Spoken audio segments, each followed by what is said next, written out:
Hello everyone. So இது வரைக்கும் நம்ம வந்துட்டு ஒரு செக்ஷனை வந்துட்டு இண்டிவிஜுவலாக பார்த்துட்டு இருந்தோம். எப்படி சால்வ் பண்ணுறது, என்னென்ன ட்ரிக்ஸ் அப்படின்னு சொல்லிட்டு. ஸோ இந்த வீடியோவில் ஓவராலாக எக்ஸாம் பாயிண்ட் ஆஃப் வியூவில் இம்பார்ட்டன்ட்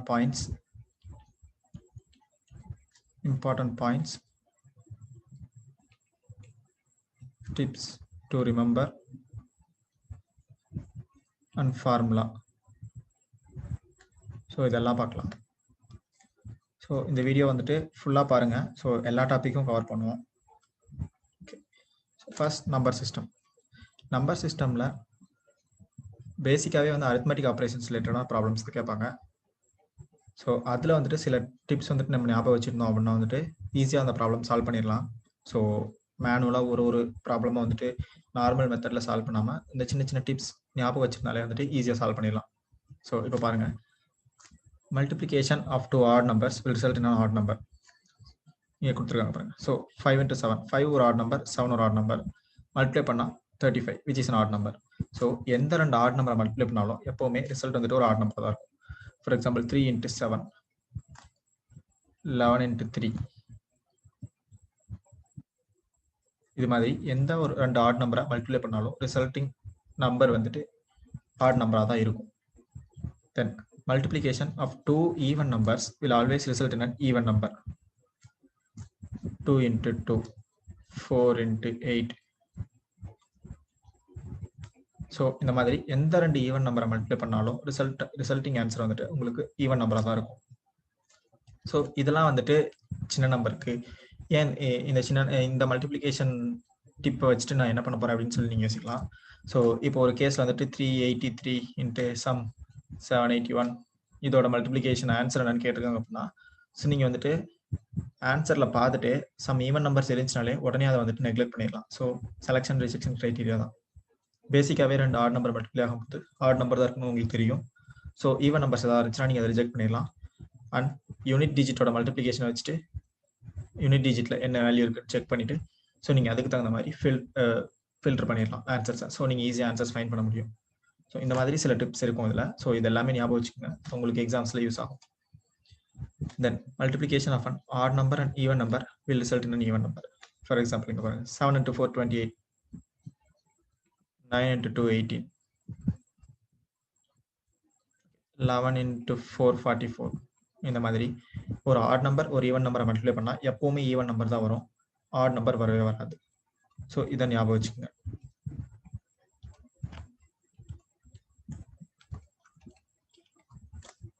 தென்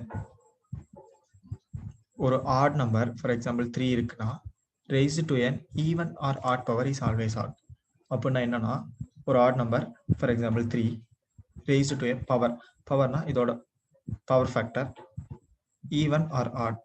ஃபார் எக்ஸாம்பிள் இப்போ ஈவன் நம்பர் 2 கொடுத்தீங்கன்னா 9 வரும், which is also an odd number. 3 power 3 கொடுத்தீங்கன்னா 27 வரும், which is also an odd number. So ஒரு ஆட் நம்பருக்கு பவரில் even number or odd number எது கொடுத்தாலும் ரிசல்ட்டிங் ஆன்சர் வந்துட்டு ஆட் நம்பராக தான் இருக்கும். ஸோ இதை ஞாபகம் வச்சுக்கோங்க. இது மாதிரி இதுலேயும் கேட்கலாம். ஸோ ஒரு லார்ஜர் டிஜிட் கொடுத்துட்டு ஸோ இதோட பவரில் ஈவன் நம்பர் ஆட் நம்பர் இருக்கும்போது ஆன்சர்ஸில் ஈவன் நம்பர்ஸ் இருந்துச்சுன்னா ஸோ நீங்கள் ஈஸியாக நெக்லெக்ட் பண்ணிவிட்டு ஆன்சர்ஸ் ஃபைண்ட் பண்ணுறதுக்கு உங்களுக்கு ஈஸியாக இருக்கும். அண்ட் எஸ், நான் கிளாஸஸில் வந்துட்டு சம் ட்ரிக்ஸ் சொல்லியிருப்பேன். So higher like power 100, power 200, 500 இந்த மாதிரி ஹையர் பவர்ஸ் இருக்கிறத எப்படி சால்வ் பண்ணுறதுன்னு. ஸோ அது கூட இந்த டிப்பும் ஞாபகம் வச்சுக்கோங்க. ஸோ உங்களுக்கு யூஸ்ஃபுல்லாக இருக்கும். And an even number raised to an odd or even power is always even number. For example 2 எடுத்துக்கங்க. For example 2. இப்போ இதில் வந்துட்டு பவர் 2 கொடுத்தீங்கன்னா 4 வரும், இது பவர் 3 கொடுத்தீங்கன்னா 8 வரும். சிமிலர்லி எதாக இருந்தாலும் இப்படி தான், 4 power 3 கொடுத்தீங்கனாலும் அதே தான் வரும், 64 வரும். இது மாதிரி தான். ஸோ ஒரு ஈவன் நம்பர் எடுத்துட்டு அதோட பவர் ஆடாக கொடுத்தாலும் சரி ஈவனாக கொடுத்தாலும் சரி ரிசல்ட்டிங் ஆன்சர் ஆல்வேஸ் ஈவன் நம்பராக மட்டும்தான் இருக்கும். ஸோ இதை ஞாபகம் வச்சுக்கோங்க.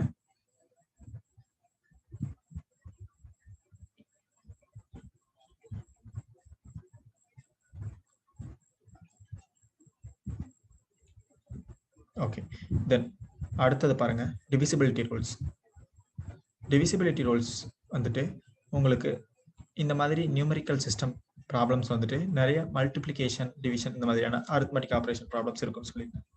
ஸோ இப்போ ஒரு பெரிய லார்ஜ் நம்பர் கொடுத்துட்டு அது டிவிசிபிள் பை 2வா இல்லையா அப்படின்னு கேட்குறாங்க அப்படின்னா, ஸோ நீங்கள் எப்படி ஃபைன் பண்ணலாம் அப்படின்னா, அதோட யூனிட் டிஜிட் எடுத்துக்கங்க. ஃபார் எக்ஸாம்பிள் 18374 அப்படின்னு இருக்குன்னா, ஸோ இந்த டிஜிட்டை தான் வந்துட்டு யூனிட் டிஜிட் அப்படின்னு சொல்லுவோம். ஸோ எவ்வளோ பெரிய நம்பராக இருந்தாலும் அதோட ரைட் மோஸ்ட் டிஜிட்டை தான் வந்துட்டு நம்ம யூனிட் டிஜிட்னு சொல்லுவோம். ஸோ இந்த டிஜிட் 0வா இருக்கா ஆர் ஈவன் வேல்யூஸாக இருக்கான்னு பாருங்க. பிகாஸ் ஈவன் வேல்யூஸ் எப்பவுமே வந்துட்டு 2ஆல டிவைட் ஆகும் அண்ட் 0வும் 2ஆல டிவைட் ஆகும். 0 வந்துச்சுன்னா லைக் 17 வரும். ஸோ தர்ஃபோர் அதுவும் வந்துட்டு 2ஆல டிவைட் ஆகும். ஸோ இந்த மாதிரி 0 ஆர் ஈவன் டிஜிட்ஸாக இருந்துச்சு அப்படின்னா அந்த நம்பர் வந்துட்டு டெஃபினெட்லி டிவிசிபிள் பை 2. ஹோலா இது வந்துட்டு டிவிசிபிள் பை 2 ஆகும். அண்ட் டிவிசிபிலிட்டி ரூல் 3 பாருங்க. ஸோ இப்போ ஒரு டிஜிட் இருக்கு அப்படின்னா,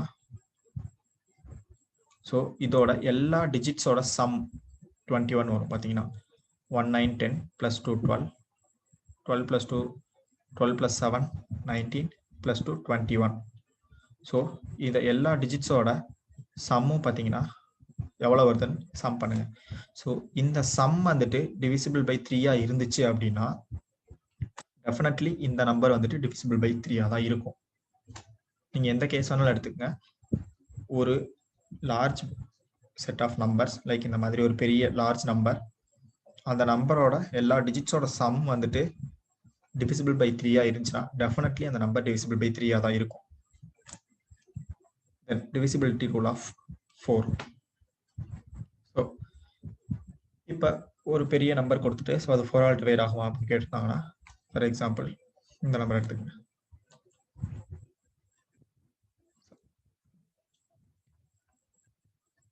145896.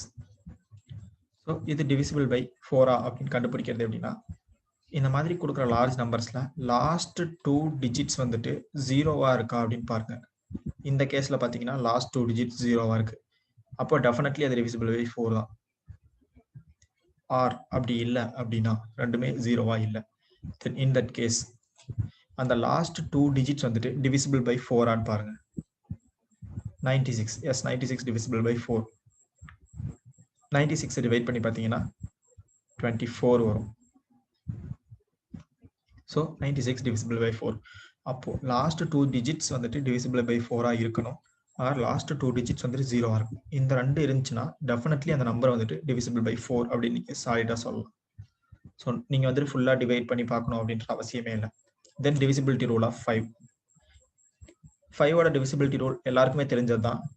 லாஸ்ட் டிஜிட் 0வா இருக்கு, ஆர் அதாவது யூனிட் டிஜிட் லாஸ்ட் டிஜிட் அதாவது ரைட் மோஸ்ட் டிஜிட் 0வா இருக்கு அல்லது மல்டிபிள்ஸ் ஆஃப் 5ஆ இருக்கு அப்படின்னாலே வந்துட்டு டெஃபினெட்லி அது வந்து டிவிசிபிள் பை 5 தான். ஸோ இது வந்துட்டு ஜென்ரலாகவே எல்லாருக்கும் தெரிஞ்சது.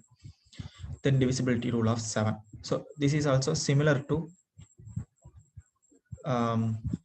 லைக் 3 7 9 இதெல்லாம் வந்துட்டு ஆல்மோஸ்ட் சிமிலர் மாதிரி தான் வரும். ஸோ இது பாருங்க 343 எக்ஸாம்பிள் கொடுத்துருக்காங்க. தென் இதோட லாஸ்ட் டிஜிட்டை டபுள் பண்ண சொல்லியிருக்காங்க. டபுள் மீன்ஸ் 2ஆல் மல்டிப்ளை பண்ணும் 6.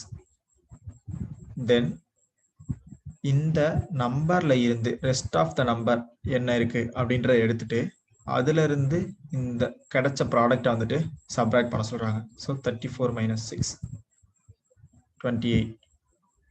இது 7ஆல டிவிசிபிளா அப்படின்னு பாருங்க. கிடைச்சிருக்க ரிசல்டட் வேல்யூ 7ஆல டிவிசிபிளான்னு பாருங்க.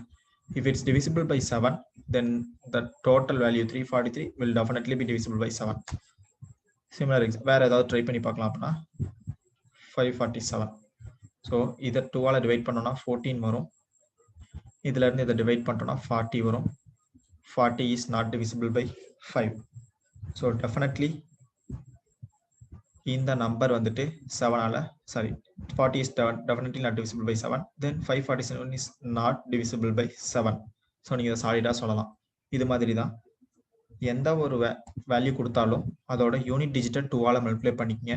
தென் ரிமைனிங் இருக்கிற அந்த டோட்டல் டிஜிட் லைக் இப்போ இங்கே 5 4 இருக்குன்னு உடனே ரெண்டையும் சம் பண்ணக்கூடாது, ஜஸ்ட் அது 54ன்னு எடுத்துக்கங்க. ஸோ இது மைனஸ் உங்களுக்கு கிடைச்சிருக்க அந்த ப்ராடக்ட் 54 - 14 40.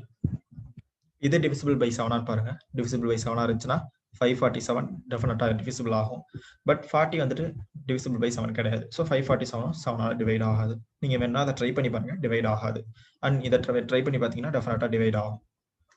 ஸோ இப்படி தான் ஃபைண்ட் பண்ணும். தென் டிவிசிபிலிட்டி ரூல் ஆஃப் 9. இப்போ ஒரு நம்பர் 9ஆல் டிவைட் ஆகுதா இல்லையா அப்படின்னு பார்க்கறதுக்கு சிம்பிள் வே, லைக் நீங்கள் 3 செக் பண்ண மாதிரி தான். சம் ஆஃப் த டிஜிட்ஸ் வந்துட்டு 9ஆல் டிவைட் ஆச்சுன்னா டெஃபினட்டாக அந்த நம்பர் வந்துட்டு 9ஆல் டிவைட் ஆகும். ஃபார் எக்ஸாம்பிள் 8 10 எடுத்துக்கங்க.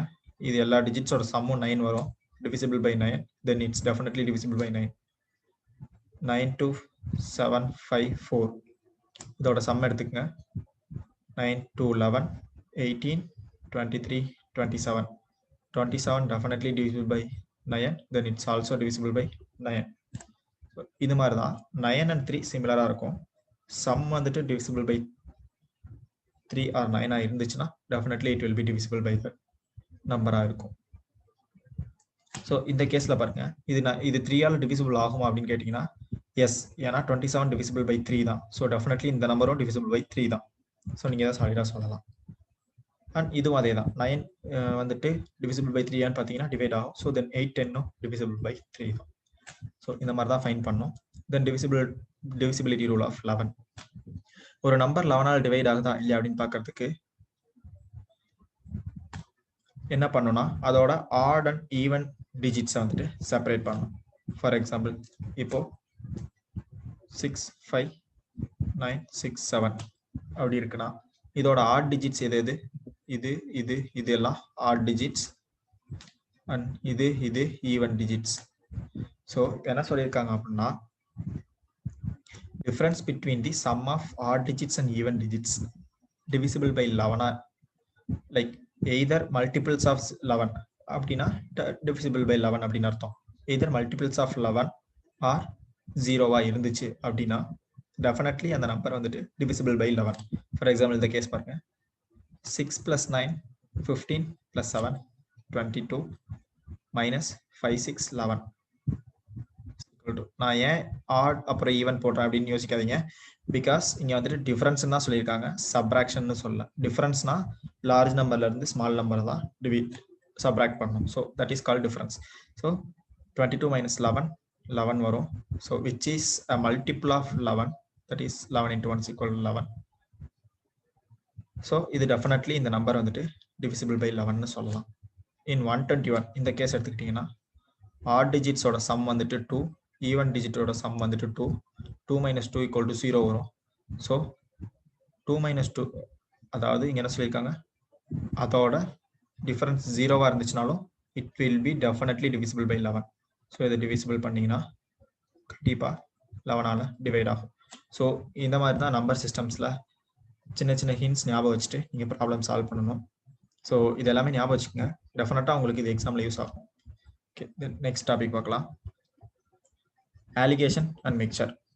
ஸோ இந்த டாபிக் நம்ம வந்துட்டு பார்த்துருப்போம், ரொம்ப ஈஸியான டாபிக் கூட, கொஞ்சம் கான்சன்ட்ரேட் பண்ணி சால்வ் பண்ணோம். ஸோ இதில் முக்கியமான விஷயம் என்னென்னா cost price of cheaper dearer. So இது ரெண்டும் நம்ம கரெக்டாக கண்டுபிடிக்கணும். சீப்பர் அப்படின்னா ஏதோ விலை கம்மியாக இருக்கிற இதுதான் வந்துட்டு சீப்பர் சொல்லுவோம். ஸோ இப்போ for example rice varieties 2 rice varieties கொடுத்துருக்காங்கன்னு வச்சுக்கோங்க, R1 R2. R1ஓட ப்ரைஸ் வந்துட்டு 20 per kg, R2ஓட ப்ரைஸ் வந்துட்டு 10 per kg அப்படின்னா தென் இதில் எது சீப்பர்னு சொல்லுவீங்க? விலை கம்மியாக இருக்கிறது. ஒரு கிலோ 10 ரூபாய்க்கு கிடைக்குதுன்னா then it is cheaper. So அப்போ R2 இஸ் சீப்பர். அப்போ காஸ்ட் ப்ரைஸ் ஆஃப் சீப்பர்னு எடுக்கும்போது R2ஓட தான் எடுக்கணும், 10ன்னு வரும். ஸோ இந்த மாதிரி தான் எடுப்பீங்க.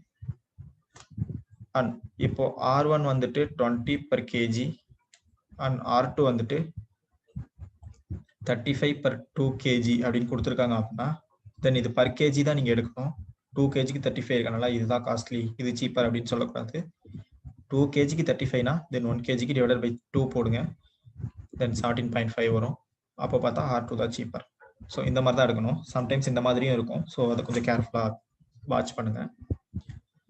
தென் மீன் மேக்ஸிமம் நமக்கு இதில் மீன் ப்ரைஸ் கண்டுபிடிக்க சொல்லியிருப்பாங்க, ஆர் ரேஷியோ கண்டுபிடிக்க சொல்லியிருப்பாங்க. ரேஷியோனா D minus M M minus C கண்டுபிடிச்சிங்கன்னா ரேஷியோ கண்டுபிடிச்சிடலாம். ஓகே, தென் இதுக்கு சால்வ் பண்ணுறதுக்கு ஃபார்முலா என்னன்னா quantity of cheaper divided by quantity of dearer is equal to d minus m.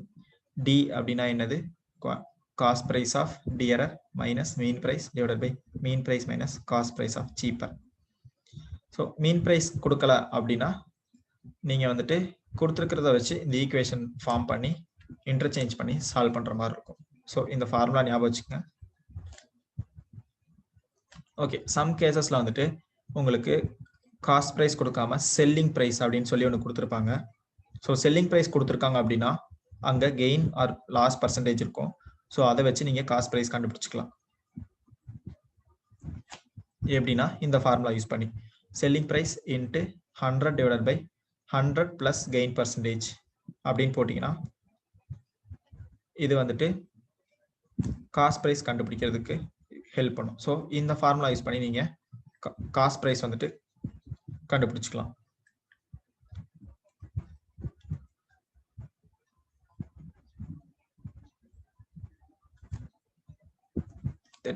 Selling price is equal to cost price plus gain or cost price minus loss. So நீங்க selling price கண்டுபிடிக்க சொல்லியிருக்காங்க அப்படின்னா நீங்க இந்த formula use பண்ணலாம். Selling price கொடுத்துட்டு cost price கேட்டிருக்காங்க அப்படின்னா நீங்க இந்த ஃபார்முலா யூஸ் பண்ணலாம். ஸோ என்ன கேட்டிருக்காங்கன்னு ஃபர்ஸ்ட் அண்டர்ஸ்டாண்ட் பண்ணிக்கங்க. அண்டர்ஸ்டாண்ட் பண்ணிட்டு அதுக்கான ஃபார்முலாஸை சூஸ் பண்ணுங்க. ஸோ இந்த மாதிரி பண்ணா அலிகேஷன் மிக்சர் ரொம்ப ஈஸியா இருக்கும். ஏன்னா சம் கேசஸ்ல வந்துட்டு ரேஷியோஸ் கொடுத்துருப்பாங்க. ஃபார் எக்ஸாம்பிள் 2:1 ரேஷியோல மிக்ஸ் பண்ணணும் அப்படின்னு சொல்லியிருப்பாங்க. ஸோ வெரைட்டி 1 இருக்கும், வெரைட்டி 2 இருக்கும். இதுக்கு ஒரு ப்ரைஸ் சொல்லியிருப்பாங்க. ஃபார் எக்ஸாம்பிள் இதை எடுத்துட்டீங்கன்னா ரைஸ் 1 ரைஸ் 2 இருக்கும். ரெண்டு ப்ரைஸ் இருக்கும். 2:1 ரேஷியோல மிக்ஸ் பண்ணணும். தென் ஆவரேஜ் மீன் ப்ரைஸ் என்னன்னு கேட்டிருப்பாங்க. தென் வெரைட்டி 1 20 per kg, தென் வெரைட்டி 2 10 per kg உங்களுக்கு தெரியும். ஸோ ரேஷியோ டி மைனஸ் எம்ங்கிறது தான் இங்கே இந்த ரேஷியோ. ஸோ அதை ஞாபகம் வச்சுங்க. ரேஷியோல கொடுத்துருந்தாங்கன்னா டைரக்டா இங்கே டி மைனஸ் எம்ல நீங்க சப்ஸ்டியூட் பண்ணிடலாம். ஸோ 2 1 வந்துடும். காஸ்ட் பிரைஸ் ஆஃப் சீப்பர் வந்துட்டு 10, காஸ்ட் பிரைஸ் ஆஃப் டீலர் வந்துட்டு 20. இந்த கேஸ்ல அப்ளை பண்ணிட்டு நீங்க அப்படியே ஃபார்முலால போடுங்க. ஸோ குவான்டிட்டி ஆஃப் சீப்பர் வந்துட்டு எவ்வளோ,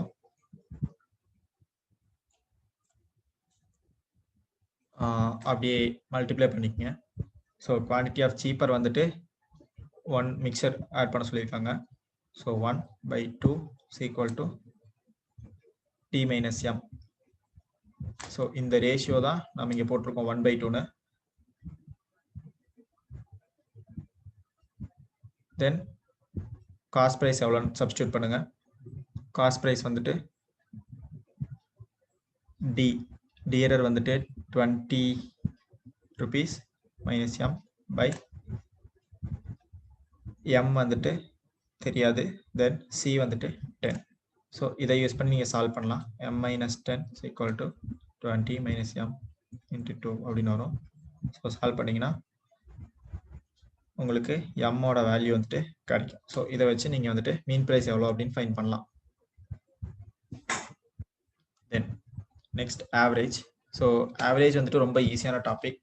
பட் நீங்கள் கன்ஃபியூஸ் பண்ணிக்காத வரைக்கும் ஆன்சர்ஸ் ஈஸியாக கிடைச்சிடும். இதில் ரொம்ப இம்பார்ட்டண்டாக ஞாபகம் வச்சுக்க வேண்டிய ஒரு ஹிண்ட் என்னன்னா ஆவரேஜ் ஆஃப் ஏஜஸ் கண்டுபிடிக்கிறது தான். பிகாஸ் இப்போ எப்படி கொடுப்பாங்கன்னா ஒரு 5% இருந்தாங்க, அவங்களோட ஆவரேஜ் ஏஜ் வந்து இந்த இப்போ கரண்ட்ல வந்துட்டு 45 இருக்கு. 10 years ஆஃப்டர் வந்துட்டு அவங்களோட ஆவரேஜ் ஏஜ் என்ன இருக்கும் அப்படின்னு கேட்டிருப்பாங்க. ஸோ 10 years ஆகுதுன்னா அந்த 5%க்கும் 10 ages ஆயிருக்கும். ஸோ லைக் 10 years அவங்க ஏஜஸ்ல கூடி இருக்கும். தென் ஆவரேஜ்லயும் வந்துட்டு +10 அப்படியே ஆட் ஆகும். ஸோ நீங்க இதை வந்துட்டு கன்ஃபியூஸ் பண்ணிக்க வேண்டியதே இல்லை.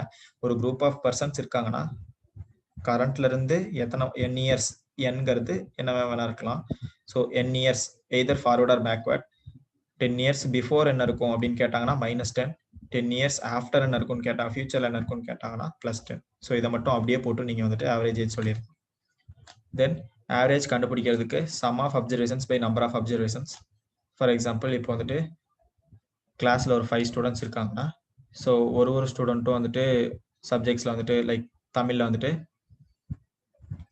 80, 85, 90, 95, 100 இப்படி எடுத்திருக்காங்க அப்படின்னா ஸோ இதோட ஆவரேஜ் எப்படி கண்டுபிடிப்பீங்க? Sum of the observations. So இது எல்லாத்தோட sum 100 etcetera 100 divided by total 5. So இதை போட்டிங்கன்னா உங்களுக்கு ஆவரேஜ் கிடைச்சிடும். ஸோ இதுதான் வந்துட்டு என்னென்ன அப்சர்வேஷன் வேல்யூஸோட sum divided by total number of observations அதை மட்டும் போட்டிங்கனாலே உங்களுக்கு ஆவரேஜ் கிடைச்சிடும். ரொம்ப சிம்பிளான ஒரு டாபிக். ஸோ கொஞ்சம் கேர்ஃபுல்லாக பார்த்து சால்வ் பண்ணுங்க. தென் பெர்சன்டேஜ் அண்ட் டிஸ்கவுண்ட், இது கொஞ்சம் லைக் இதுவும் கொஞ்சம் ஈஸியான டாபிக் தான். கேர்ஃபுல்லாக வந்துட்டு நீங்கள் வந்துட்டு என்ன பெர்சன்டேஜ் அவங்க இன்க்ரீஸ் பண்ணுறாங்களா ஆர் டிக்ரீஸ் பண்ணுறாங்களா அப்படின்றத வாட்ச் பண்ணிங்கன்னா ஈஸியாக வந்துட்டு சால்வ் பண்ணிடலாம். ஸோ இப்போ இதில் பாருங்கள், if a number is increased by x%, for example இப்போ ஒரு ஷாப்பில் வந்துட்டு டிஸ்கவுண்ட் கொடுக்குறாங்க அப்படின்னா ஃபர்ஸ்ட் வந்துட்டு 5% கொடுக்குறாங்க, தென் அதுக்கப்புறம் வந்துட்டு 10% ஆக்குறாங்க. ஸோ இந்த மாதிரி, ஸோ ஃபர்ஸ்ட் டிஸ்கவுண்ட் இல்லை 5% ஆகுது, 10% ஆகுது. ஸோ இந்த மாதிரி பெர்சன்டேஜ் இன்க்ரீஸ் ஆகிட்டே போகுது அப்படின்னா வந்துட்டு தென் அது எப்படி சொல்லலாம், a number is increased by x% and then further increased by y%, the net percentage change in the number is given by. So first ஒரு வேல்யூ இன்க்ரீஸ் ஆகுது, மறுபடியும் ஒரு வேல்யூ இன்க்ரீஸ் ஆகுது. ஸோ கான்ஸ்டன்ட்டாக 2 தடவை இன்க்ரீஸ் ஆகுது அப்படின்னா நீங்கள் இந்த ஃபார்முலா யூஸ் பண்ணலாம். ஸோ எக்ஸுங்கிறது இந்த x% மென்ஷன் பண்ணோம். இந்த கேஸில் நம்ம 5% 5 ப்ளஸ் ஒய்ன்றது y அடுத்து செகண்டாக எவ்வளோ பர்சன்டேஜ் இன்க்ரீஸ் ஆயிருக்குங்கிறது ப்ளஸ் இது ரெண்டோட ப்ராடக்ட் பை 100. இது போட்டிங்கன்னா உங்களுக்கு வந்துட்டு ஆன்சர் கிடைக்கும். ஸோ 1/2 வரும்.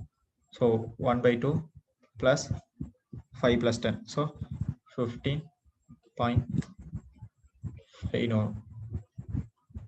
ஸோ இதுதான் வந்துட்டு நெட் சேஞ்ச் இன் பர்சன்டேஜ். இந்த மாதிரி தான் வந்துட்டு கண்டுபிடிக்கணும். ரெண்டுமே லைக் கொடுத்துருக்க 2% இன்க்ரீஸ்டு அப்படின்னு சொல்லியிருந்தாங்கன்னா இந்த ஃபார்முலா யூஸ் பண்ணுங்க. ரெண்டு நம்பருமே வந்துட்டு டிக்ரீஸ்டு அப்படின்னு சொல்லியிருந்தாங்கன்னா then you should use negative signs in X and Y places.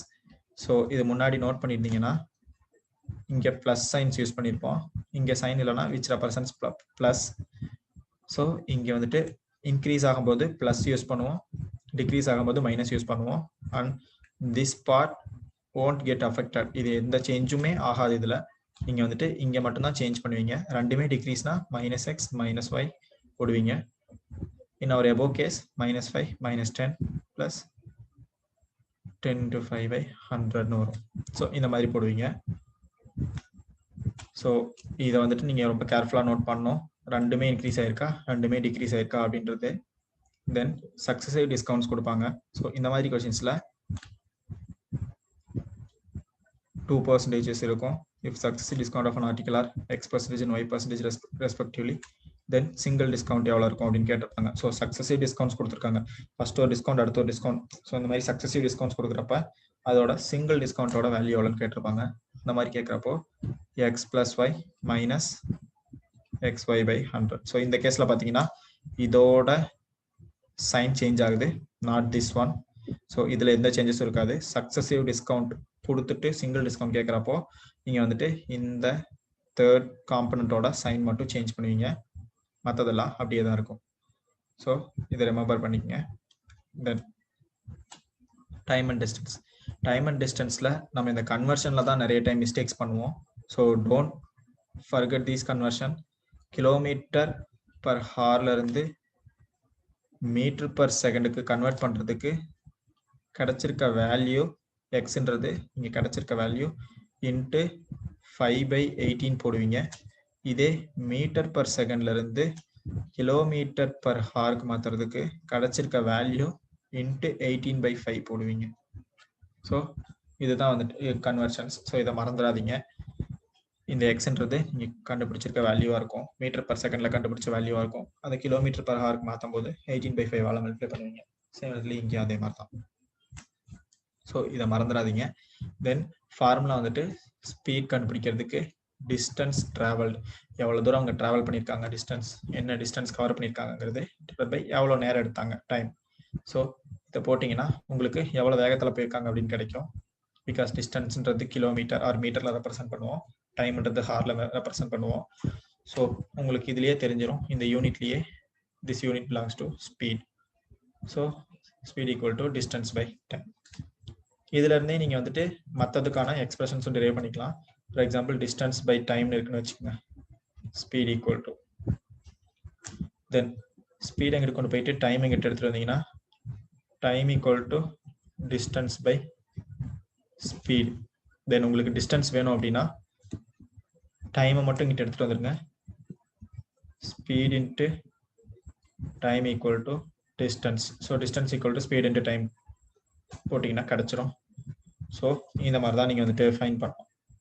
தென் உங்களுக்கு இந்த டைம் அண்ட் டிஸ்டன்ஸில் கொஞ்சம் கன்ஃபியூசிங்காக இருக்கிற ஒரு டாபிக் வந்துட்டு இந்த ட்ரெயின்ஸ் கவர் பண்ணுற டிஸ்டன்ஸாக தான் இருக்கும். ஸோ ஃபார் எக்ஸாம்பிள் இப்போ இந்த இடத்துல ஒரு பிரிட்ஜ் இருக்குன்னு வச்சுக்கோங்க. இந்த இடத்துல ஒரு ட்ரெயின் வந்துட்டு இருக்கு. So assume this is a train, exactly like just for imagination. So இப்போ என்ன சொல்லியிருப்பாங்கன்னா ட்ரெயின் ஓட லென்த் வந்துட்டு ட்ரெயின் கரெக்டாக இப்படி இருக்கு அப்படின்னு அசியூம் பண்ணிக்கங்க. ட்ரெயினோட லென்த் வந்துட்டு 200 மீட்டர்னு சொல்லியிருப்பாங்க. பிரிட்ஜோட லென்த் வந்துட்டு 50 மீட்டர், விட்த் வந்துட்டு ஒரு 10 மீட்டர்னு வச்சுங்க. தென் இந்த train 200 meter traveling at 50 km/h. Then இந்த பிரிட்ஜை கிராஸ் பண்ணுறதுக்கு எவ்வளோ டைம் ஆகும்னு கேட்பாங்க. ஸோ நம்ம என்ன நினைப்போம்னா பிரிட்ஜ் 50 மீட்டர், ஸோ 50 மீட்டரை கிராஸ் பண்ணுறதுக்கு 50 km/h வேகத்தில் போனால் எவ்வளோ வரும்னு மட்டும் கால்குலேட் பண்ணியிருக்கோம். அது கிடையாது. So that's not the case. ஏன்னா ட்ரெயின் கிராஸ் பண்ணணும் அப்படின்னா ஃபார் எக்ஸாம்பிள் இப்போ ஒரு போல் இருக்கு, நீங்கள் இந்த போலை கிராஸ் பண்ணணும் அப்படின்னா என்ன மீனிங்? ஸோ நீங்கள் இந்த பக்கம் இருந்து போலுக்கு இந்த பக்கம் போகிறது தான் வந்துட்டு போலை கிராஸ் பண்ணுறது அப்படின்னு அர்த்தம். சிமிலர்லி அதே தான் இந்த ட்ரெயின் கேஸ்லையும். ட்ரெயின் வந்துட்டு பிரிட்ஜோட இந்த பக்கம் இருந்து கம்ப்ளீட்டா பிரிட்ஜோட இந்த பக்கம் போறது தான் வந்துட்டு பிரிட்ஜை கிராஸ் பண்றது அப்படின்றதுக்கான மீனிங். ஸோ இப்போ இதுல பாருங்க. ஸோ இங்க 200 meter plus bridge 50 meter, total 250 meter அது கிராஸ் பண்ணும். எப்படி அப்படின்னா ஃபர்ஸ்ட் ட்ரெயின் வந்துட்டு பிரிட்ஜுக்கு உள்ள போயிடும். ஸோ ட்ரெயின் வந்துட்டு பிரிட்ஜுக்குள்ள வந்துடும், கம்ப்ளீட்டா ட்ரெயின் பிரிட்ஜுக்குள்ள வந்துடும். ஸோ ட்ரெயினோட ஸ்டார்டிங் பாயிண்ட் இங்க இருக்கும், தென் ட்ரெயினோட எண்டிங் பாயிண்ட் இங்க இருக்குன்னு வச்சுக்கோங்க. ஸோ இப்படி ட்ரெயின் கம்ப்ளீட்டா உள்ள வந்துடும். தென் அடுத்த கேஸ்ல என்ன ஆகும்னா ட்ரெயின் வந்துட்டு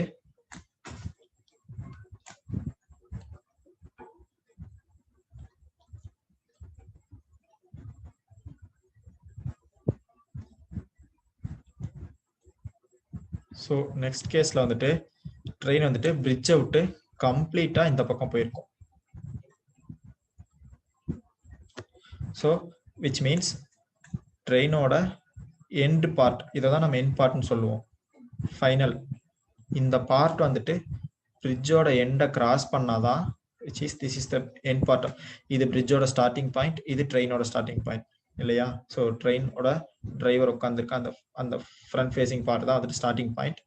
தென் ட்ரெயின் ஃபேஸ் பண்ணியிருக்கிற இந்த பார்ட் தான் வந்துட்டு பிரிட்ஜோட ஸ்டார்டிங் பாயிண்ட். ஸோ ட்ரெயினோட ஸ்டார்டிங் பாயிண்ட் வந்துட்டு பிரிட்ஜுக்கு முன்னாடி இருக்கு அப்படின்னா தென் ட்ரெயினோட எண்டிங் பாயிண்ட் வந்துட்டு பிரிட்ஜோட எண்டிங் பாயிண்ட்டை கிராஸ் பண்ணணும், கம்ப்ளீட்டாக கிராஸ் பண்ணணும் ட்ரெயின். அதுதான் வந்துட்டு ட்ரெயின் பிரிட்ஜை கிராஸ் பண்ணதுன்னு அர்த்தம். ஸோ ட்ரெயின் கம்ப்ளீட்டா இந்த பக்கம் வர்றதுக்கு எவ்வளவு டிஸ்டன்ஸ் இருக்கும் நீங்க கால்குலேட் பண்ணணும். இங்க ட்ரெயினோட டோட்டல் டிஸ்டன்ஸ் 200 மீட்டர்.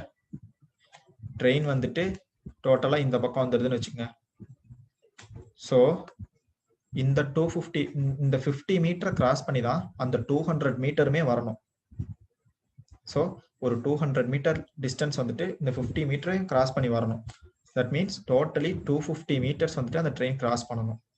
ஸோ இந்த இடத்துல நீங்க கன்ஃபியூஸ் ஆயிருவீங்க. So be careful.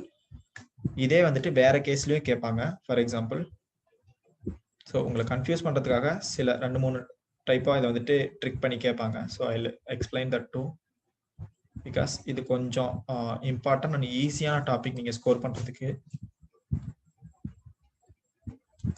ஓகே, இப்போ பிரிட்ஜ் இப்படி இருக்குன்னு வச்சுக்கோங்க.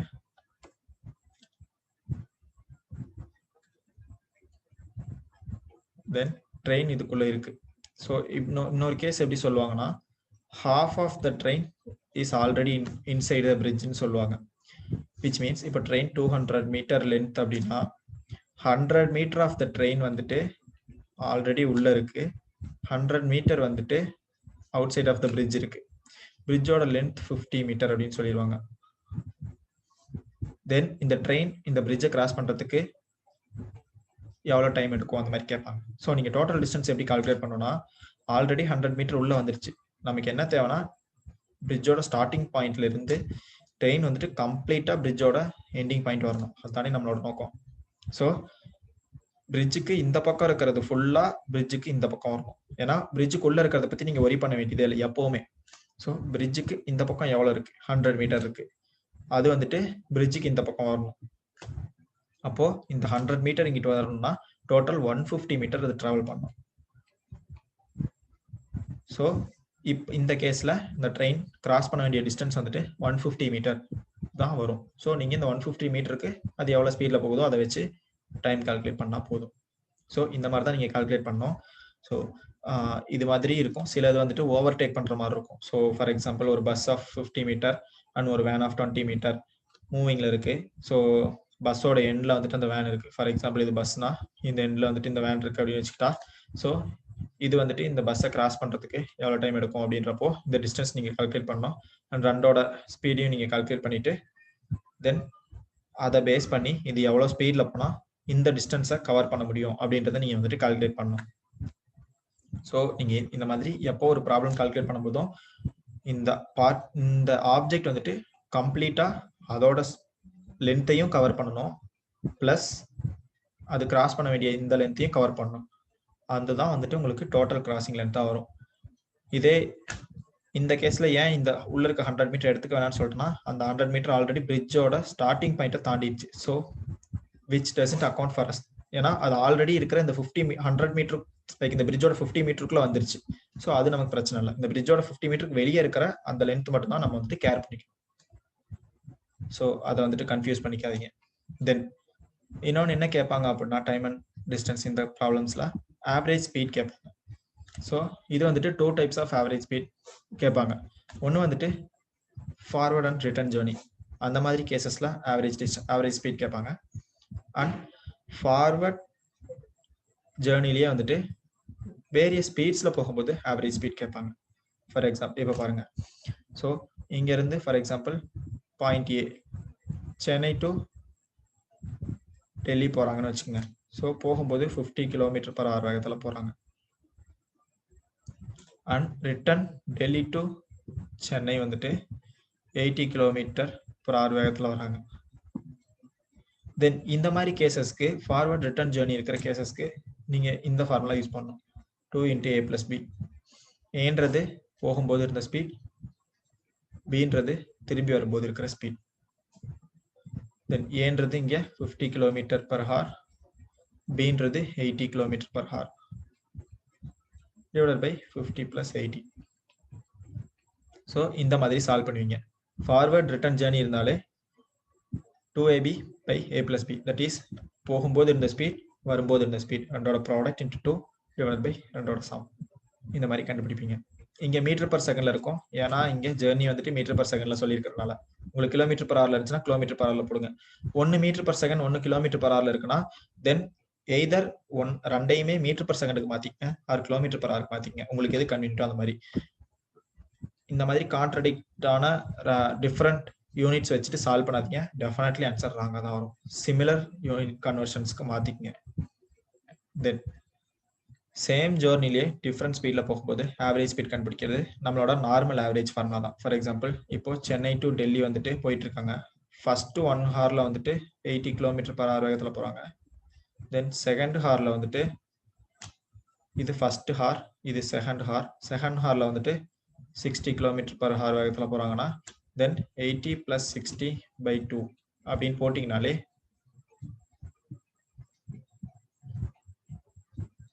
உங்களுக்கு ஆவரேஜ் ஸ்பீட் கிடைச்சிடும். ஏன்னா அவங்க கண்டினியூஸா ஒரே டைரக்ஷன்ல போயிட்டு இருக்காங்க. அப்போ ஸ்பீட் மட்டும் தான் வேரி ஆகுது. ஸோ நீங்க இதை யூஸ் பண்ணி ஈஸியாவே ஆவரேஜ் ஃபார்முலா யூஸ் பண்ணி ஆவரேஜ் கண்டுபிடிச்சிடலாம். ஸோ இங்க 2 வேரியபிள்ஸ் இருக்கனால நான் /2 போட்டேன். இதே வந்துட்டு ஃபர்ஸ்ட் 1 ஹார்ல வந்துட்டு 80 km/h, தென் நெக்ஸ்ட் 2 ஹார் அப்படின்னு சொன்னாங்கன்னா அடுத்த 2 மணி நேரத்துக்கு இல்லை டோட்டலி 3 ஹார்ஸ் வரும். /3 வரும். ஸோ இங்க 2 ஹார் டோட்டல் 2 ஹார்ஸ்க்கு 60 km/h தென் 2 × 60 அந்த மாதிரி நீங்க போட்டுக்கணும். ஸோ அந்த மாதிரி போட்டுட்டு கண்டுபிடிங்க. ஓகே, ஸோ அதுதான் இங்க சொல்லியிருக்கேன். So sum of all speed per hour அப்படின்னு சொல்லியிருக்கேன். ஸோ 1 மணி நேரத்துக்கு எவ்வளவு தாங்க போயிருக்காங்க. இங்க 80 km/h அப்படின்னா 1 மணி நேரத்துக்கு 80 கிலோமீட்டர் per hour, தென் 2 மணி நேரம் அவங்க டிராவல் பண்ணியிருந்தாங்கன்னா டோட்டலி 160 கிலோமீட்டர்னு வரும். ஏன்னா sum of all the speed per hour then number of different speed per hour. So இங்க 1 மணி நேரத்துக்கு 60 கிலோமீட்டர்னா 2 மணி நேரம் டிராவல் பண்ணியிருக்காங்கன்னா அப்போ டோட்டல் 2 hour அவங்க டிராவல் பண்ணியிருக்காங்க. ஸோ அதை இங்க வந்துட்டு நம்ம மென்ஷன் பண்ணணும். இப்போ 2 வரும் டிவைடட் பை. ஸோ அந்த மாதிரி போட்டு நீங்க கண்டுபிடிக்கணும். ஓகே, ஸோ இது time and distance. Then let's see sequence and series.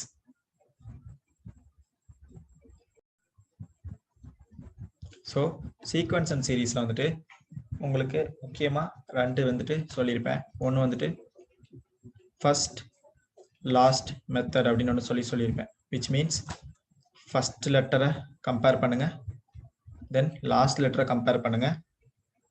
அது ரெண்டுலையுமே உங்களால ஃபைண்ட் பண்ண முடியல அப்படின்னா then go for other options.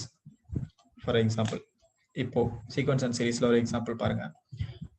1 3 5 comma X இங்க என்னன்னு தெரியல. ஸோ கமா 11 அப்படின்னு கொடுத்துருக்காங்கன்னா தென் இது எல்லாமே ஆட் நம்பர்ஸ்.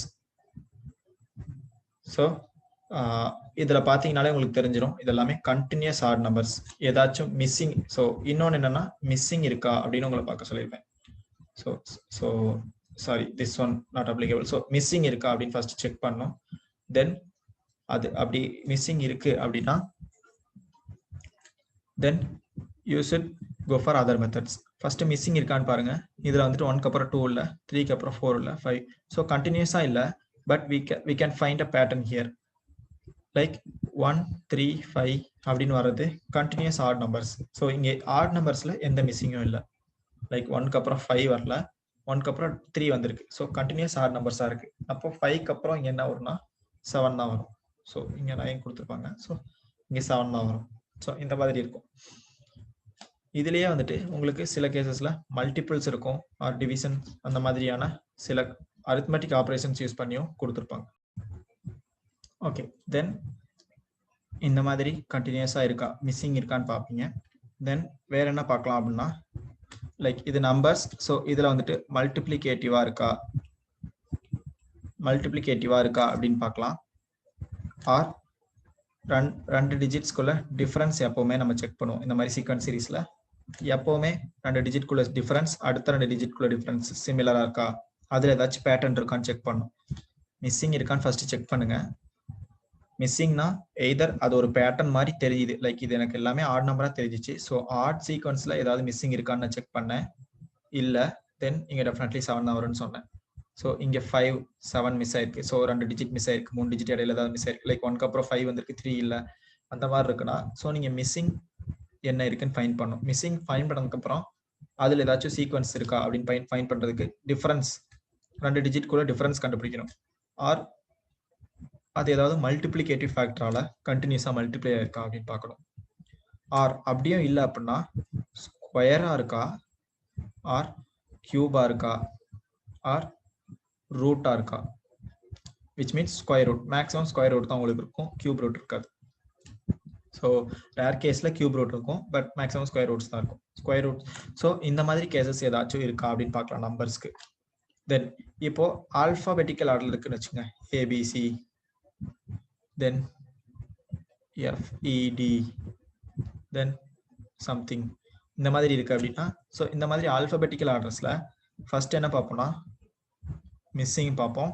தென் இங்க மல்டிப்ளிகேட்டிவோ டிஃபரன்ஸோ ஸ்கொயரோ கியூபோ எதுவுமே ஒர்க் ஆகாது, பிகாஸ் இதெல்லாமே alphabetical like letters not numbers. So இங்க மிஸ்ஸிங் டெஃபினட்டா ஒர்க் ஆகும். ஏதாச்சும் லெட்டர் மிஸ் ஆயிருக்கான்னு பாருங்க. ஆல்பாபெட்டிக்கல்ஸ்ல A B இருக்கு, C இருக்கு, D E F எல்லாமே இருக்கு. ஸோ அப்போ கண்டினியூஸா தான் வந்திருக்கு, எதுவுமே மிஸ்ஸிங் இல்லை, இதுக்குள்ள எதுவும் மிஸ் ஆகல, கண்டினியூஸா எல்லா லெட்டர்ஸுமே இருக்கு. தென் இப்போ இதுக்குள்ள ஒரு சீக்வன்ஸ் கண்டுபிடிக்கணும். அப்போ என்ன பண்ணலாம்?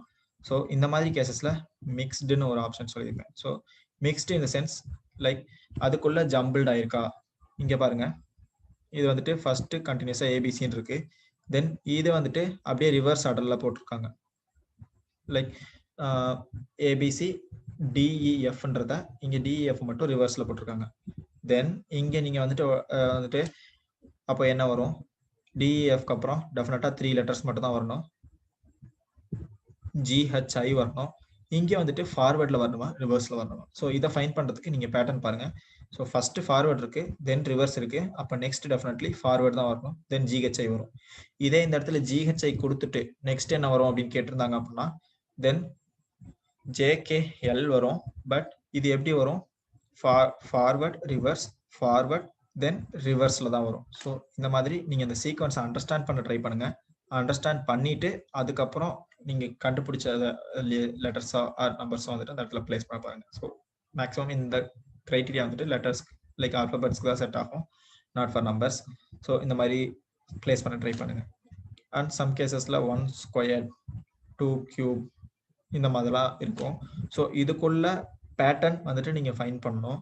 ஸோ மோஸ்ட் கேசஸ்ல மல்டிப்ளிகேட்டிவ் ஃபேக்டர்ஸ் இந்த மாதிரி, ஏன்னா ஸ்கொயர்ஸ் கியூப்ஸ் கலந்து கொடுக்கும்போது பார்த்தீங்கன்னா டிஃபரன்ஸ் அண்டர்ஸ்டாண்ட் பண்ணிக்கிட்டு ஃபைன் பண்ணிங்கனாலே உங்களால் கண்டுபிடிக்க முடியும். ஸோ இது 1 இருக்கும், இது 8 வரும்.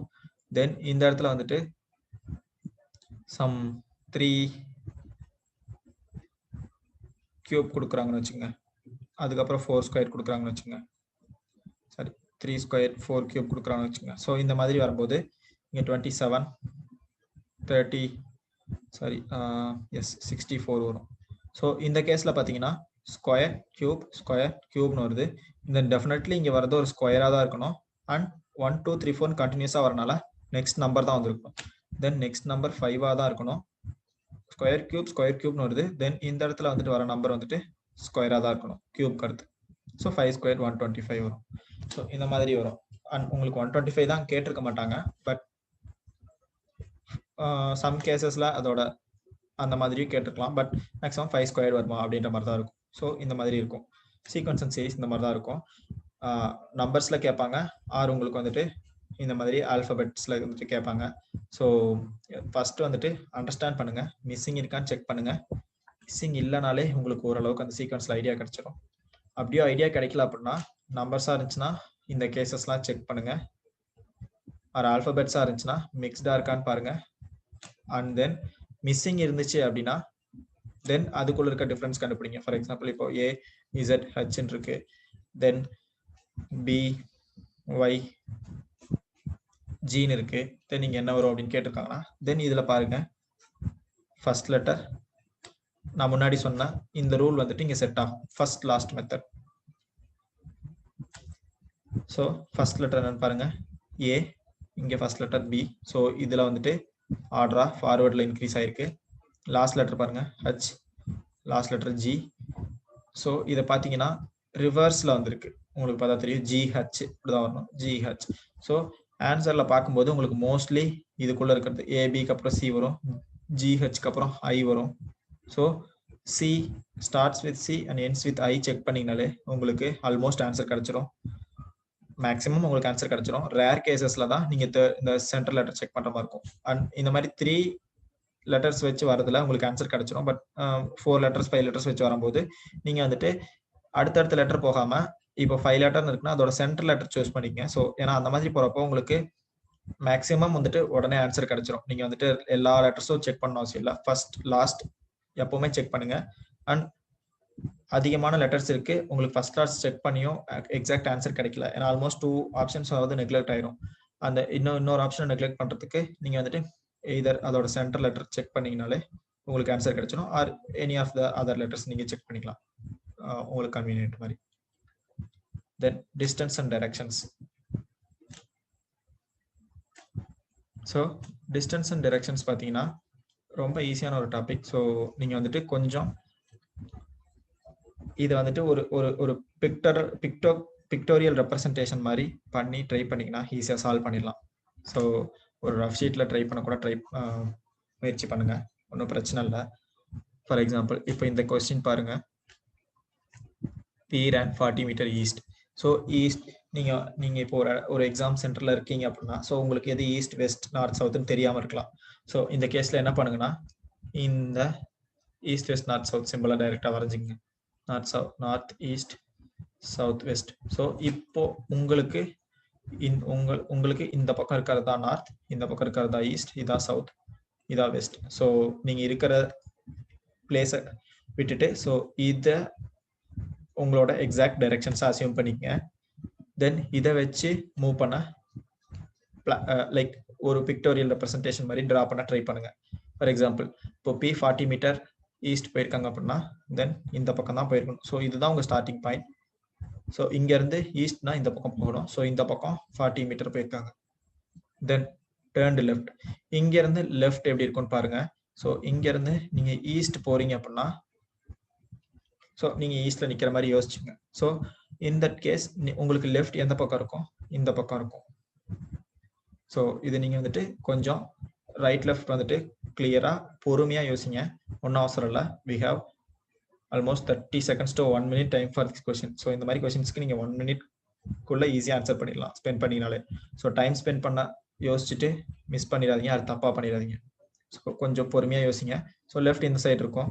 தென் லெஃப்ட் டேர்ன் பண்ணிட்டு 20 மீட்டர் வந்துட்டு டிராவல் பண்ணியிருக்காங்க. தென் டேர்ன் ரைட். ஸோ நார்த் பக்கம் இருந்தால் உங்களுக்கு ரைட் ஹேண்ட் சைடு இருக்கும்னு பாருங்க. இன்சைடு இருக்கும் 18 மீட்டர். தென் டேர்ன் லெஃப்ட். திரும்ப லெஃப்ட்னா இந்த பக்கம் இருக்கும் 24 மீட்டர். Finally turn left. இங்க இருந்து லெஃப்ட்னா இந்த பக்கம் தென் 12 மீட்டர் போயிருக்காங்க. Now he is running towards which direction கேட்டிருக்காங்க. ஸோ ரொம்ப சிம்பிள். இப்போ நீங்க இந்த பிக்டோரியல் ரெப்ரசன்டேஷன் வரைஞ்சிருந்தீங்கனாலே இந்த கொஸ்டினை நீங்க அவ்வளவுதான். ஜஸ்ட் 1 minute-ல நீங்க ஆன்சர் சொல்லிட்டு போயிட்டே இருக்கலாம். நீங்க ரொம்ப யோசிக்க வேண்டியதே இல்லை. எந்த டைரக்ஷன்ல ஓடிட்டு இருக்காங்க? ஸோ இப்படி போனாங்க தென் இந்த டைரக்ஷன் நோக்கி ஓடிட்டு இருக்காங்கன்னு நம்ம வரைஞ்சிருக்கோம். ஸோ தென் இந்த பக்கம் போறது எந்த direction? West direction. Then he will be running towards west. So இந்த மாதிரி தான். நீங்க ரொம்ப யோசிக்க வேண்டியது இல்லை. சிம்பிள் தான். ஜஸ்ட் இந்த மாதிரி பிக்டோரியல் ரெப்ரசன்டேஷனா வரைஞ்சாலே உங்களால ஆன்சர் சொல்ல முடியும். உங்களால அங்க வரையறதுக்கு கன்வீனியன்ட்டா இல்லைன்னா அட்லீஸ்ட் வந்துட்டு சும்மா லைக் ஒரு உங்க பென் ஆர் ஏதாச்சும் வச்சுட்டு ஒரு மார்க் மாதிரி வச்சுட்டு நீங்க அதை வச்சு ஒரு பிக்டோரியல் ரெப்ரசன்டேஷன் ட்ரை பண்ணுங்க. பிகாஸ் நீங்க வந்துட்டு மைண்ட்ல கால்குலேட் பண்ண ட்ரை பண்றப்போ இந்த மாதிரி கொஸ்டின்ஸ்ல எந்த டைரக்ஷன் மிஸ் பண்ணிடுவீங்க. ஒரு டைம் மிஸ் பண்ணிட்டா ஃபர்ஸ்ட்ல இருந்தா வந்தாகணும். இடையில இருந்து உங்களால ஸ்டார்ட் பண்ண முடியாது. So be careful. இதை வந்துட்டு கரெக்டா பிக்டோரியல் ரெப்ரசன்டேஷன்ல போட்டீங்கன்னா நீங்க ஈஸியா வந்துட்டு இந்த கொஸ்டின்ஸ் ஆன்சர் பண்ணிடலாம். Then coding decoding. ஸோ இந்த டாபிக் வந்துட்டு ரொம்ப ஈஸியான topic. Similarly sequence and series மாதிரி தான். சீக்வன்ஸ் அண்ட் சீரீஸ்ல நம்ம நம்பர்ஸ் வரும்போது லைக் அரித்மெட்டிக்கல் ஆப்ரேஷன்ஸ் யூஸ் பண்ணியிருப்பாங்க. லைக் மல்டிப்ளிகேஷன்ஸாக இருக்கும், or additions of some numbers அந்த மாதிரி இருக்கும். பட் கோடிங் டிகோடிங்ல மேக்ஸிமம் சிம்பிள்ஸ் அண்ட் லெட்டர்ஸ் தான் இருக்கும், ஆல்ஃபபெட்ஸ் தான் இருக்கும். நம்பர்ஸ் கொஞ்சம் கம்மியாக தான் இருக்கும். ஸோ நீங்கள் அதனால நம்பர்ஸ் பற்றி ஒரி பண்ண வேணாம். ஃபார் எக்ஸாம்பிள் இப்போ CAT cat is coded as lap அப்படின்னா then C represents L, A represents A, T represents P. So இதுதான் இதோட மீனிங். கேட்ட லேப்னு எழுதியிருக்காங்கன்னா தென் இந்த each letter represents a different letter அப்படின்றது அர்த்தம். ஸோ இப்படி கோட் பண்ணியிருக்காங்கன்னு அர்த்தம். தென் டீகோட் பண்ணும்போது லைக் அதுக்கப்புறம் மேட் வந்துட்டு எப்படி கோட் பண்ணியிருப்பாங்க, இன்னொரு வேர்ட் கொடுத்துருப்பாங்க. Tom is coded as something. Then mat வந்துட்டு எப்படி கோட் ஆயிருக்கும் அப்படின்னு பார்க்கணும். தென் இந்த இடத்துல டீக்கு ஒன்று கண்டிப்பாக இருக்கும், ஓக்கு ஒன்று இருக்கும், எம்முக்கு ஒன்று இருக்கும். Then take that M, how M code ஆயிருக்கு, எப்படி எம் கோட் ஆயிருக்குன்னு பாருங்க. தென் பிளேஸ் தட் ஹியர் எம்முக்கு. தென் ஏக்கு இங்கே கோட் ஆயிருக்கிறது ஏ, தென் டீக்கு இங்கே கோட் ஆயிருக்கிறது பி. ஸோ இங்கே பீனு டீக்கு கோட் ஆயிருந்தா டெஃபினெட்லி இங்கேயும் டீக்கு பீன்னு தான் கோட் ஆயிருக்கும். ஸோ நீங்கள் அதை வந்துட்டு வரி பண்ண வேண்டியதில்லை. அப்படிதான் அந்த மாதிரி தான் இருக்கும். ஸோ ஒரு இடத்துல ஒரு மாதிரி, இன்னொரு இடத்துல இன்னொரு மாதிரி கோட் பண்ண மாட்டாங்க. Then you can find the answer for the question. So இந்த மாதிரி தான் இருக்கும். இந்த மாதிரி கொஸ்டின்ஸ்லையும் 3 letters வரும்போது உங்களுக்கு ஈஸியாக இருக்கும். ஒரு 5 letter கொடுக்குறாங்க ஆர் 4 letter கொடுக்குறாங்கன்னா ஃபர்ஸ்ட் லாஸ்ட் மெத்தட் யூஸ் பண்ணுங்க. விச் மீன்ஸ் ஃபர்ஸ்ட் லெட்டரை வந்துட்டு கண்டுபிடிங்க, தென் லாஸ்ட் லெட்டரை கண்டுபிடிங்க. இது ரெண்டா அப்ளை பண்ணி ஃபில்டர் பண்ணுங்க. உங்களுக்கு ஆல்மோஸ்ட் ஆன்சர் கிடைச்சிரும். சம்டைம்ஸ் ஆன்சரே டைரக்டா கிடைச்சிரும், ஆர் வந்துட்டு 2 ஆப்ஷன்ஸ் நெக்லெக்ட் ஆயிரும் மேக்ஸிமம். ஸோ அதுக்கப்புறம் சென்டர் லெட்டர் ட்ரை பண்ணுங்க, or whichever letter you are convenient with அதை ட்ரை பண்ணுங்க. Then you will get the right answer. So நீங்க எல்லா லெட்டரும் ட்ரை பண்ணணும் அவசியம் இல்லை. 5 letters இருக்குன்னா 5 ட்ரை பண்ணணும் இல்லை. ஃபர்ஸ்ட் லாஸ்ட் ட்ரை பண்ணும்போதே உங்களுக்கு ஆல்மோஸ்ட் ஆன்சர் கிடைச்சிரும். மோஸ்ட் கேசஸ்ல ஆன்சரே கிடைச்சிடும் டைரக்டா. ஸோ இந்த மாதிரி சால்வ் பண்ணி நீங்க ஆன்சர்ஸ் வந்துட்டு ஃபைண்ட் பண்ணிடலாம். தென் பிளட் ரிலேஷன்ஸ். பிளட் ரிலேஷன்ஸ் ரொம்ப ஒரு இம்பார்ட்டன்ட், கொஞ்சம் கன்ஃபியூசிங்கான டாபிக் கூட. ஸோ நம்ம வந்துட்டு பேசிக் ரிலேஷன்ஷிப் பார்ப்போம். ஃபர்ஸ்ட் மதர் அப்படின்னா தெரியும். So we only call a direct mother as mother. பெரியப்பா சாரி பெரியம்மா சித்தி அவங்களெல்லாம் வந்துட்டு நம்ம மதர்னு கால் பண்ண மாட்டோம். They are always aunt. மதர்ஸோட சிஸ்டர்ஸ் அண்ட் ஃபாதரோட சிஸ்டர்ஸ் ஆர் ஆல்வேஸ் ஆண்ட்ஸ். ஆண்ட்னு தான் கூப்பிடுவோம். மதர் டைரக்ட் மதர் தான் மதர்னு சொல்லுவோம். தென் டைரக்ட் ஃபாதர் அவங்கள தான் வந்துட்டு நம்ம ஃபாதர்னு சொல்லுவோம்.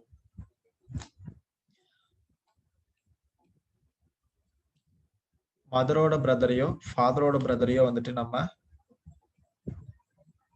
அங்கிள் அப்படின்னு தான் சொல்லுவோம். ஸோ இந்த ரிலேஷன் ஞாபகம் வச்சு, மதர் ஃபாதர் யாரோட சிஸ்டரா இருந்தாலும் அவங்க ஆண்ட் தான், மதர் ஃபாதர் யாரோட பிரதரா இருந்தாலும் அவங்க அங்கிள் தான். தென் இப்போ like சன்-இன்-லா,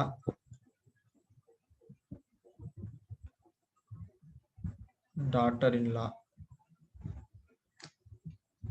mother, father,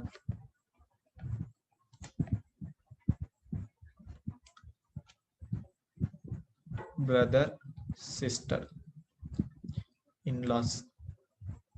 so in laws பத்தி பார்க்கும்போது யாரை யாரெல்லாம் நம்ம இன்லாஸ் அப்படின்னு கூப்பிடுவோம்னா, சன்-இன்-லா அப்படின்னா மருமகன் சொல்லுவோம். விச் மீன்ஸ் எய்தர் உங்க ஹஸ்பண்ட் ஆர் ஒய்ஃப் இருப்பாங்கல்ல. ஸோ இவங்களோட ரிலேஷன்ஸ் வச்சு வரவங்க எல்லாரும் தான் இன்லாஸ் அப்படின்னு நம்ம சொல்லுவோம். ஃபார் எக்ஸாம்பிள்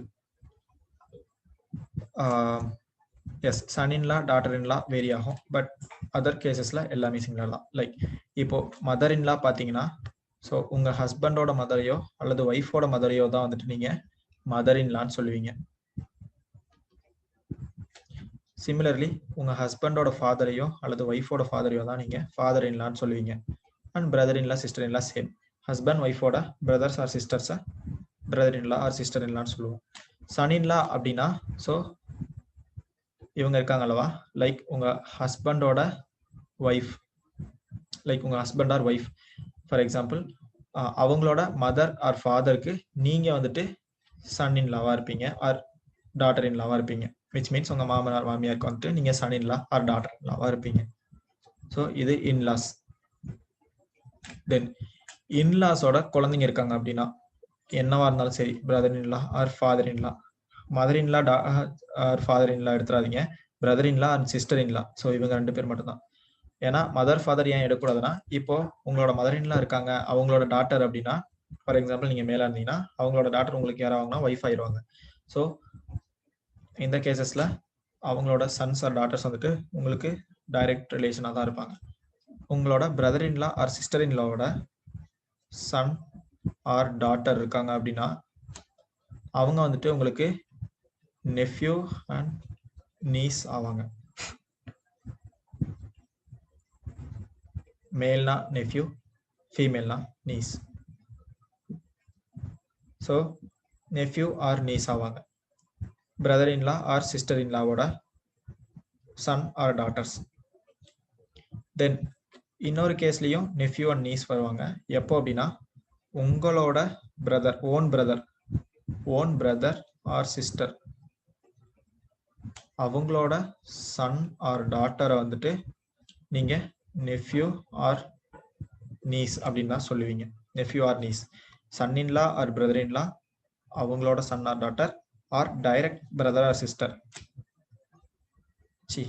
பிரதர்-இன்-லா ஆர் சிஸ்டர்-இன்-லா அவங்களோட son or daughter or direct brother or sister அவங்களோட சன் ஆர் டாட்டர், இவங்க வந்து நெஃப்யூ அண்ட் நீஸ் அப்படிதான் சொல்லுவோம். தென் இன்னொரு கேஸ் கசின் அப்படின்னு சொல்லுவோம். யாரெல்லாம் கசின்? உங்க அங்கிள் ஆர் ஆண்ட் இவங்களோட சன் ஆர் டாட்டரை வந்துட்டு நம்ம கசின்னு தான் சொல்லுவோம். Either male or female. So irrespective of gender, உங்க அங்கிள் ஆர் ஆண்டோட சன் ஆர் டாட்டரை கசின்னு சொல்லுவோம். அங்கிள் ஆண்ட்னா யாரு? ஃபாதர் மதரோட பிரதர்ஸ் சிஸ்டர்ஸ் தான் வந்துட்டு அங்கிள் ஆண்ட். ஸோ அவங்களோட சன்ஸ் வந்துட்டு ஆர் டாட்டர்ஸை கசின்ஸ்ன்னு சொல்லுவோம். ஸோ இந்த ரிலேஷன்ஸ் ஞாபகம் வச்சுக்கோங்க. ஸோ இதெல்லாம் கரெக்டாக ஞாபகம் வச்சுருந்தீங்களே நீங்கள் வந்துட்டு ஆன்சர் பண்ணிடலாம். தென் கிராண்ட் பேரண்ட்ஸ், சம் கேசஸில் கிராண்ட் பேரண்ட்ஸ் கேட்பாங்க. ஸோ கிராண்ட் பேரண்ட்ஸ்னா மதர் ஆர் ஃபாதரோட பேரண்ட்ஸ்.